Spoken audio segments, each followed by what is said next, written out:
परभणी येथील चारठाणा येथील पुलाजवळ दुचाकीचा अपघात, एका जणाचा मृत्यू तर एक जण गंभीर जखमी। जिंतूर ते मंठा मार्गावर चारठाणा जवळील पुलावर काल दिनांक 26 गुरुवार रोजी अंदाजे सायंकाळी 6:30 वाजेच्या सुमारास विनोद लिंबाजी कोकाटे राहणार केहाळ यांच्या अज्ञात वाहनाने अपघात झाल्याचे तहसील देशमुख यांना समजले।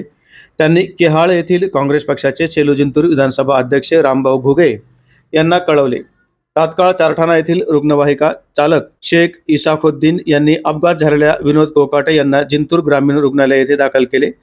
परत थोड्या वेळाने रामभाऊ घुगे यांनी तहसील देशमुख यांच्याशी संपर्क साधून विनोद कोकाटे यांच्यासोबत शंकर यादवराव लोकडे राहणार केहाळ हे सुद्धा असल्याचे सांगितले व त्यांचा फोन लागतो पण कोणीही उचलत नाही असेही सांगितले। त्यामुळे तहसील देशमुख यांनी चारठाणा पोलीस कर्मचारी गरुड आणि पत्रकार शारिक देशमुख शेख आसेफ यांना फोनवर संपर्क साधून सविस्तर माहिती कळवून शंकर यादवराव लोकडे यांचे पुलाखाली शोध घेण्यास सांगितले। शंकर लोकडे यांचे पुलाखाली शोध घेत असताना त्यांच्या मोबाईलची भ्रमणध्वनी वाजत असल्याने शंकर लोकडे हे पाण्यात असल्याचे संशय आल्याने शोध घेण्यात आला।